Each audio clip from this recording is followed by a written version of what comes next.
Phone की घंटी तो सुनी मगर आलस की वजह से रजाई में ही लेटी रही। उसके पति राहुल को आखिर उठना ही पड़ा। दूसरे कमरे में पड़े फोन की घंटी बजती ही जा रही थी। इतनी सुबह कौन हो सकता है जो सोने भी नहीं देता। इसी चिड़चिड़ाहट में उसने फोन उठाया। हेलो, कौन? तभी दूसरी तरफ से आवाज सुन सारी नींद खुल गई। नमस्ते पापा। बेटा, बहुत दिनों से तुम्हें मिले नहीं, सो हम दोनों 11 बजे की गाड़ी से आ रहे हैं। दोपहर का खाना साथ में खाकर हम 4 बजे की गाड़ी वापस लौट जाएंगे। ठीक है? हाँ पापा, स्टेशन पर आपको लेने आ जाऊंगा। फोन रखकर वापस कमरे में आकर उसने रचना को बताया कि मम्मी पापा 11 बजे की गाड़ी से आ रहे हैं और दोपहर का खाना हमारे साथ ही खाएंगे। रजाई में घुसी रचना का पारा एकदम 7वें आसमान पर चढ़ गया। कोई इतवार को भी सोने नहीं देता, अब सबके के लिए खाना बनाओ, पूरी नौकरानी बना दिया है। गुस्से से उठी और बाथरूम में घुस गई। राहुल हक्का बक्का हो उसे देखता ही रह गया। जब वो बाहर आई तो राहुल ने पूछा, क्या बनाओगी? गुस्से से भरी रचना ने तुनक के जवाब दिया, अपने को तल के खिला दूंगी। राहुल चुप रहा और मुस्कुराता हुआ तैयार होने में लग गया, स्टेशन जो जाना था। थोड़ी देर बाद गुस्सैल रचना को बोलकर वो मम्मी पापा को लेने स्टेशन जा रहा है, वो घर से निकल गया।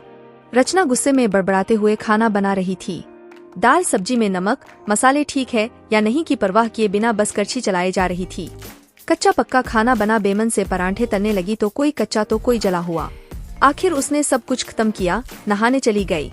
नहा के निकली और तैयार हो सोफे पर बैठ मैगजीन के पन्ने पलटने लगी। उसके मन में तो बस यह चल रहा था कि सारा संडे खराब कर दिया। बस अब तो आए, खाए और वापस जाए। थोड़ी देर में घर की घंटी बजी तो बड़े बेमन से उठी और दरवाजा खोला।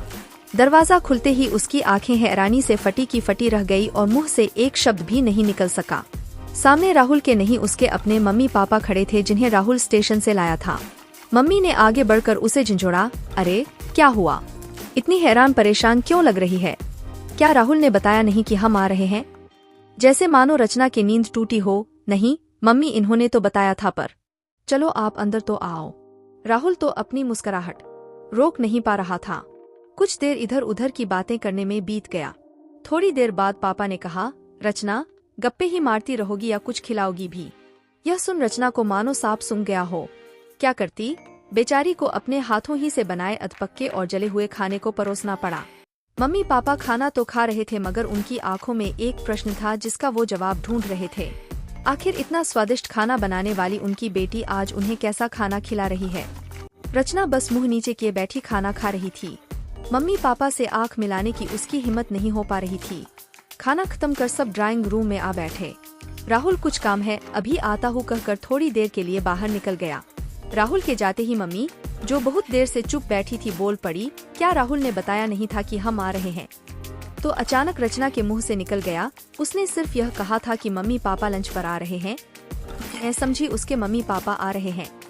फिर क्या था? रचना की मम्मी को समझते देर नहीं लगी कि ये मामला है। बहुत दुखी मन से उन्होंने रचना को समझाया, बेटी, हम हो या उसके मम्मी पापा, तुम्हें तो बराबर का सम्मान करना चाहिए। मम्मी पापा क्या, कोई भी घर आए तो खुशी खुशी अपनी हैसियत के मुताबिक उसकी सेवा करो। बेटी, जितना किसी को सम्मान दोगी उतना तुम्हें ही प्यार और इज्जत मिलेगी।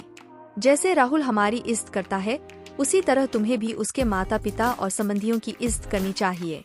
रिश्ता कोई भी हो, हमारा या उसका, कभी फर्क नहीं करना। रचना की आंखों में आंसू आ गए और अपने को शर्मिंदा महसूस कर उसने मम्मी को वचन दिया कि आज के बाद फिर ऐसा कभी नहीं होगा।